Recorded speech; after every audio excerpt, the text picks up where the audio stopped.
everyone, and welcome to Change Agentz TV. I know it's been a while, but we're back and we're doing interviews again. And my first guest for this season of Change Agentz is Nilda G. Thomas.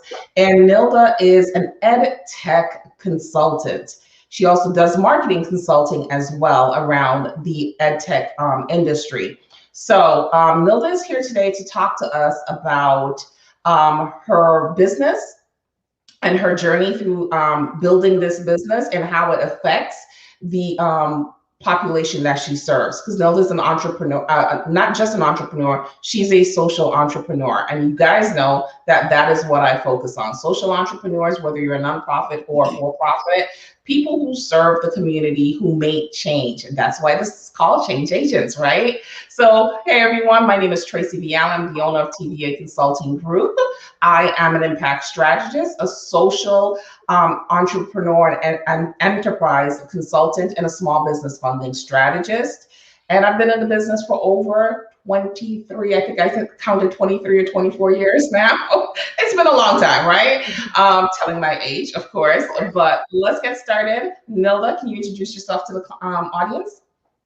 Hi, everyone. My name is Nilda Thomas. I'm the founder and CEO of Workforce eTraining Solutions. We're an ed tech consultancy and distributor licensing e-learning technology software and curated content in a variety of topics for college and workforce readiness, including those soft skills. And so we offer online and technical training to schools, organizations, community colleges, and companies who are seeking to upskill and reskill their workforce. Awesome. And we were talking about on Morning Tea how important workforce development and workforce skills are to our community today, because it's something that kind of got lost in the fray of everybody being pushed to get a college degree and get all those student loans that they now can't pay back, right?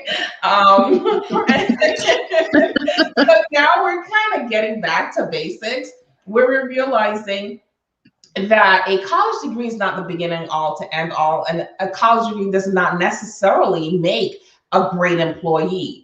The skills that are necessary to do the day-to-day activities and accomplish the goal is what is pivotal. Because I think a lot of employers realize that even when people came from college with their bachelor's degree and their master's degree and stuff, they still had to invest time to train them to get the job done. They had the methodology or the knowledge of the concept of what the job entailed, but the actual on-the-job experience was missing. What do you think? Yes, absolutely.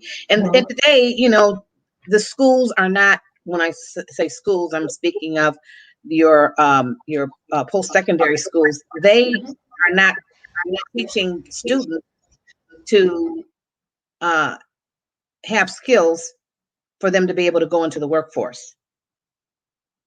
And even some of the community colleges as well. So then your program is uniquely developed to fill that gap, correct? Yes. We're tell us about it. I'm just putting myself on mute because I'm getting some reverb. So just go ahead and tell us about your business and what it does, and then I'll come back. Sure. So we consider ourselves advocates of education, digital and financial equity, and economic development. And so we provide access to online career and technology training to minorities, women, teens, veterans, underserved communities. And we believe that e-learning helps to bridge the digital divide and the skills gap and move people towards upward economic mobility. And the courses that we offer basically ed technology, various platforms. It depends, you know, on what the organization or the school is looking for. We offer for the high schoolers or the adult ed. We have the career and workforce readiness track. We have money management. We also have those that have not graduated from high school. We have those online GED programming. We also have programming that also is help for those that are incarcerated that will be coming out. So those returning citizens, our programs fit that segment of people as well. And your 16 to 24-year-olds that are in the adult ed space. On the other end of the spectrum, we also saw that there was a need to have early career exploration, and for those students in the K to 12 space to have exposure in STEM. So we have some of the most innovative virtual STEM programming available that includes robotics, coding, e-learning, virtual reality, even a virtual reading program that helps students to read using scientific knowledge. And so we have a plethora of programming available. And then on the business side, we have those compliance training type courses. So courses for human resources, diversity and inclusion, those hazmat type safety courses that will help for universities and campuses, as well as even those business courses for project management, CompTIA, Microsoft, digital marketing, sales, those types of compliance type courses that help businesses to upskill and reskill their workforce. Great.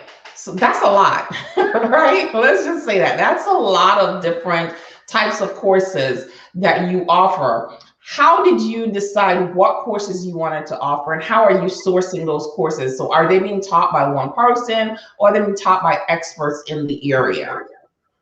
A lot of my courses are self-paced, but we also have instructor-led programming as well. So it really basically depends on what the need of the organization that I am speaking to. And that's where that ed tech consulting comes in. These schools now, because of COVID, they've had to figure out how they're going to continue to educate their students, whether it be the younger students or your college students. And so they've had to pivot, but the educator is not a technical person, and they don't have that business background or technical background. And so you have these institutions and these entities trying to figure out and putting programming together, and they're realizing that things aren't working. And so they really need to enlist in someone like myself who has that ed technology background, who can partner with them and work with them in building an infrastructure and building a program that's going to enable them to really have a robust curriculum and programming for their students.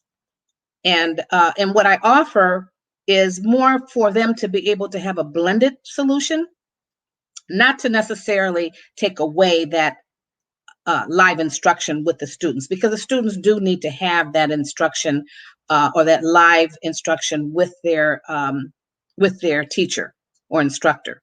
But they definitely need to have the blended, I believe, because of the technology.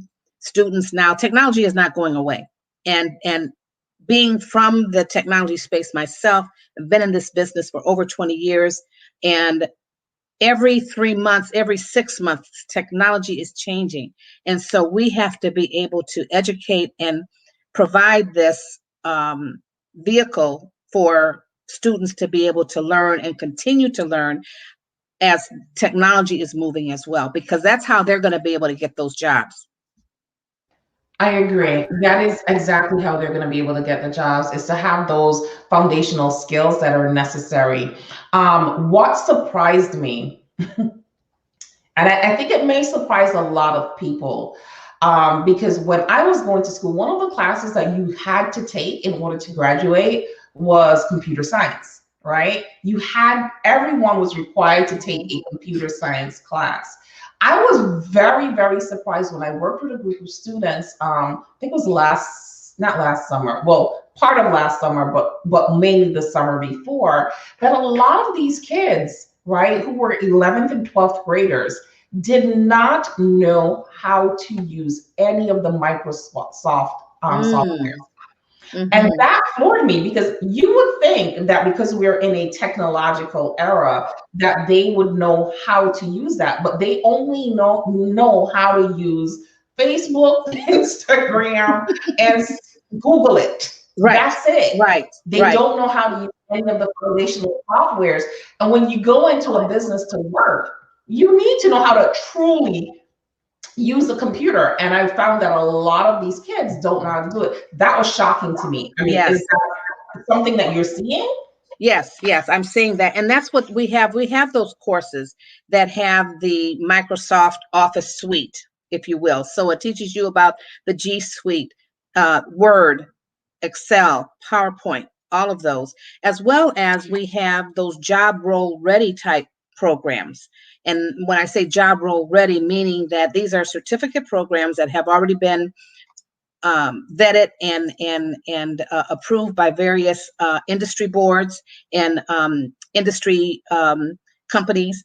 And so we have, from the medical, we even have, high school, as well as your industry IT type pre-certification type courses. So we're talking about project management, Microsoft Office, even digital marketing manager type roles, specialists, SEO, graphic artists or graphic design, those type of courses, even cybersecurity specialists, those types of courses that people can take and gain that skill, get the certificate, and be ready to get a decent entry-level job.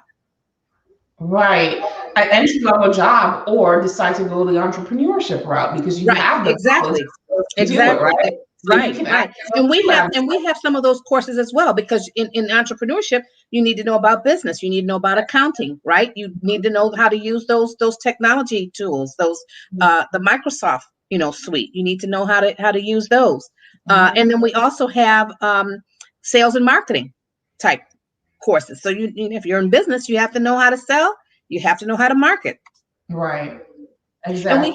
And also another thing that I want to mention is, it's not just about the skills for jobs, but also those soft skills.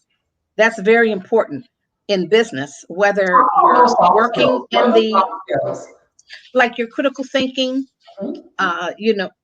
team building, empathy, those types of.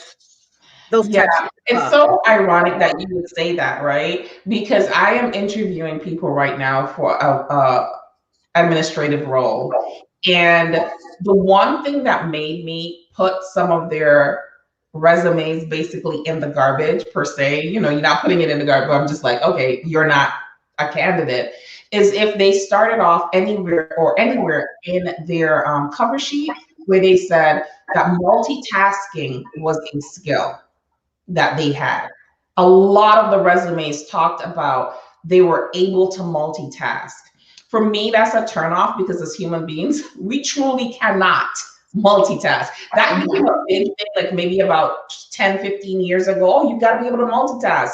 You get nothing done when you try to multitask. Right. So just for whoever is listening, that's not a soft skill. Do not put it on your resume. It's a turnoff, because then I know that if you're telling me you're going to multitask, that means I'm going to have to micromanage you. But Right.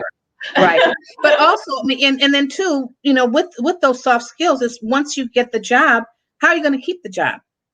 Right. You have to be able to listen, good listening skills, team building skills, collaboration, all of those, not only in the workforce, but also if you're an entrepreneur as well. Exactly. Yeah, that's true.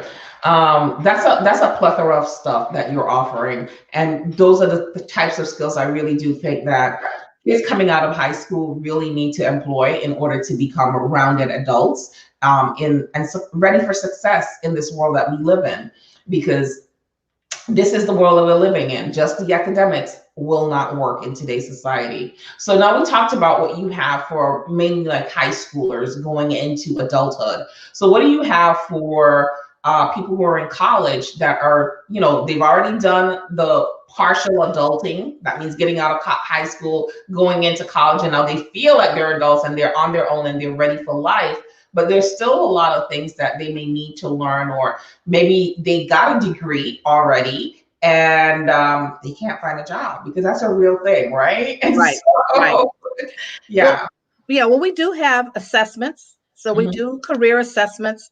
So that way people can take a look and see what their skill set is that they currently have or what they might be good at, and then put them into the type of job role program that we have, certificate program, or either develop a program for them, because we have not only those certificate programs where you get several courses to get that certificate, but we also have those singular courses that we can actually choose from those singular courses and create an actual program for them that's going to fit that person.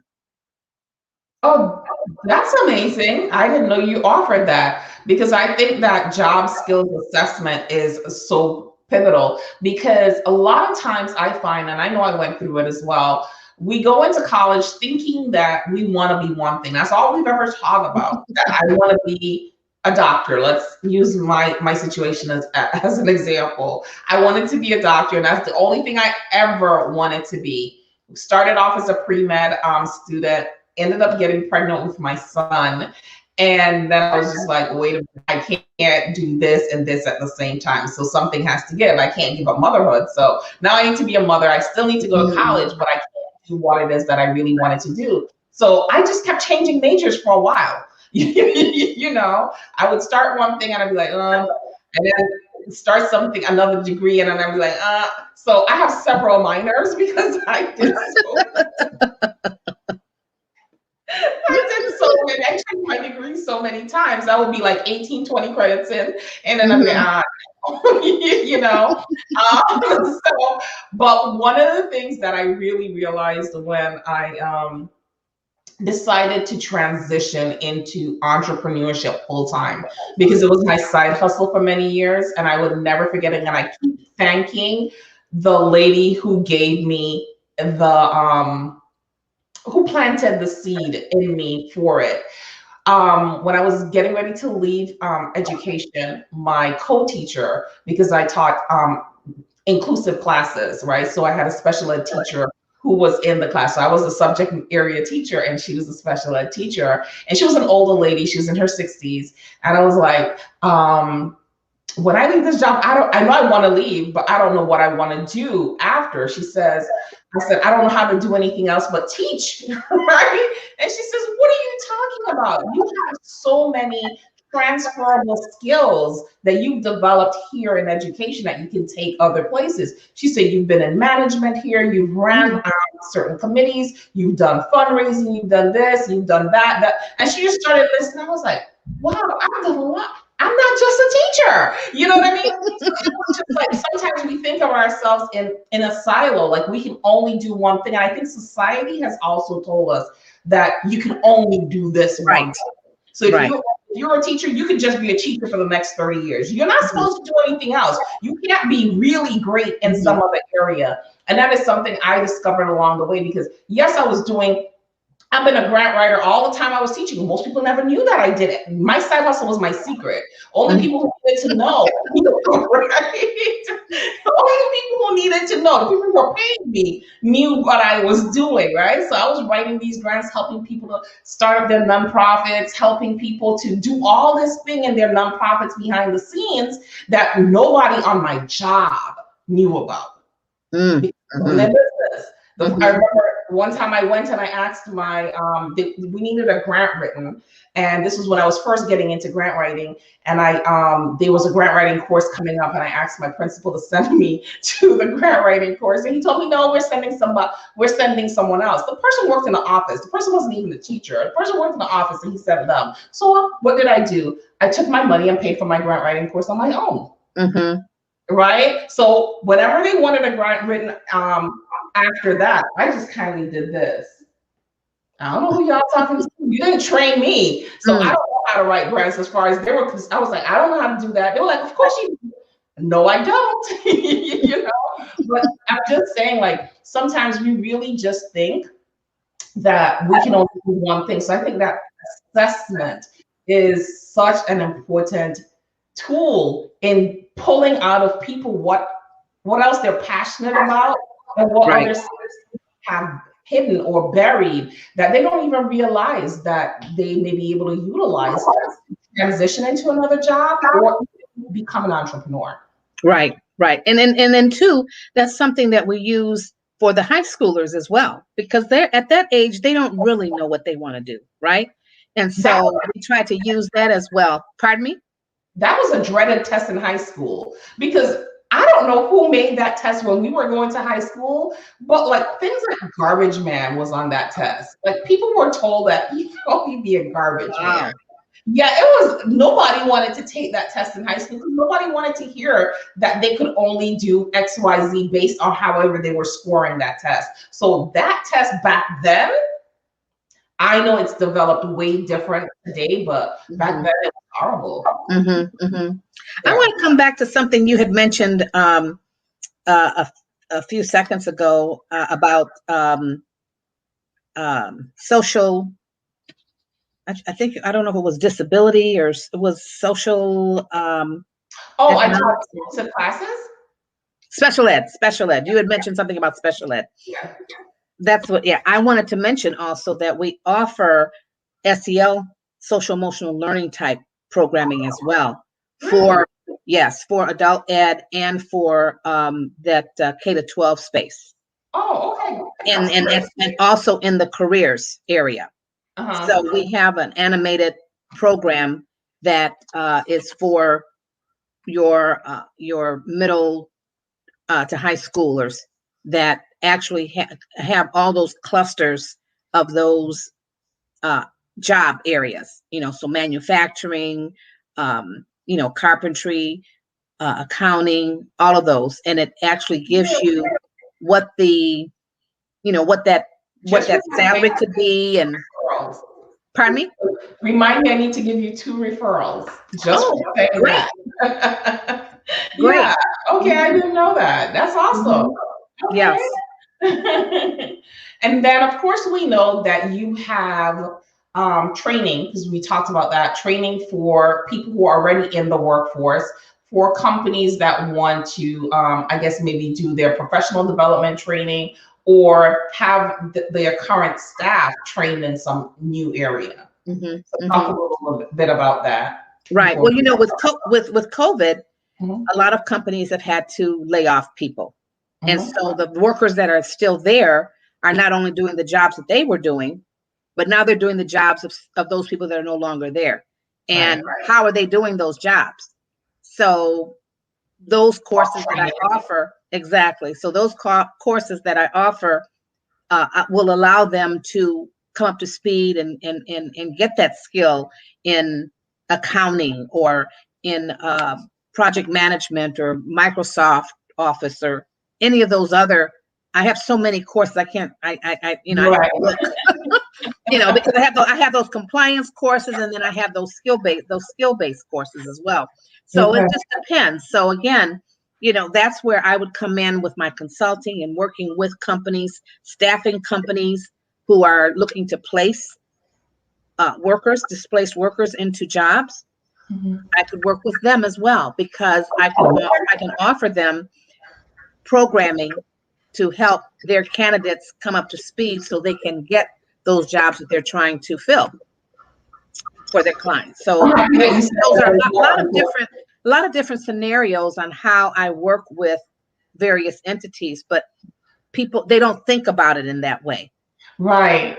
Because I used to work with a staffing agency, and that was one of the problems that we ran into a lot, wherein people would send in their resumes, but they just did not have sometimes the soft skills or the hard skills in order to effectively get and perform on the job, right? But there were never any trainings that we could send them to. We would refer them out to the Department of Labor, and that's a labor-intensive process all into itself, if they can fit you in, if they have the right courses at the time. So that is a whole nother beast unto itself. So it's good to find out that you also offer that to staffing companies as well.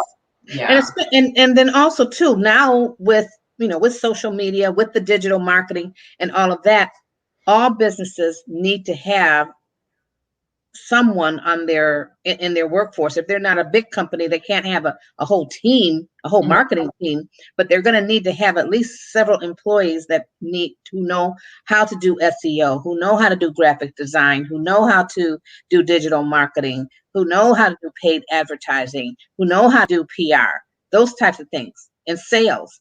And so those types of job role ready type courses that I offer, they would be able to take several of those and have a plethora of skills that could really help them help that business thrive. And also, especially in a nonprofit really needs a lot of help in those areas. Oh, I know it. And they don't have, and the thing is that they don't have the resources to be able to hire an outside agency, right? So why not give those employees or your staff that ability to learn those skills so they can make them that much better. And how can we talk a little bit about how they would do that? Would that be on a one-time fee basis, and then once they've utilized it, then they don't have access to it anymore? Or would that be on a rolling contractual basis? Or if they buy the program, then they own the program? How does that work? It would be on a rolling contractual basis. The programs are, they would have access to the program for a year, and then they can renew it. So, and then it depends also on the number of employees that they're looking to upskill or provide courses for.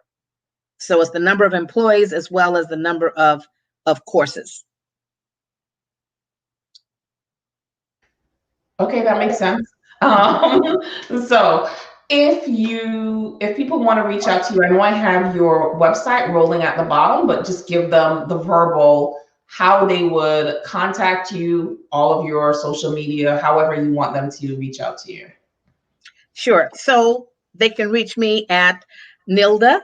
And your name again, the name of your company, and the rest of it. Right. So Nilda Thomas, Workforce eTraining Solutions. My email is nilda@workforceetraining.com. And as you can see, as it's scrolling down at the bottom, there's 2 E's in the middle. So don't forget that second E, because it won't come to me. So let me read it out for the people who are going to be listening to this on a podcast. It's Workforce, that's WORKFORCE, right? Another E. Training, TRAINING.com. So it's Workforce, and then you need to put another E and then training.com so that it gets to Nilda. Yes. All right. Okay, Nilda, I am so happy that you joined us here for Change Agentz TV. And you just gave us such a plethora of information and how you are using your programs and your services to enact change within the community that you're serving, and getting people ready to get out there, make money either in their jobs or transition from one job to another, or even transition into entrepreneurship, which is amazing. So you have a wide variety of areas you can transition into with these certification programs. Know that college is not the only way to make money in 2021. Getting those skills that you need through a training program, and Nilda offers a ton of them, is another way to get yourself workforce ready, right? Correct. All right, Nilda, thank you so much again for being my guest today. And until next time. Thank you so much, Tracy. Yes, you're welcome. Until next time, everyone.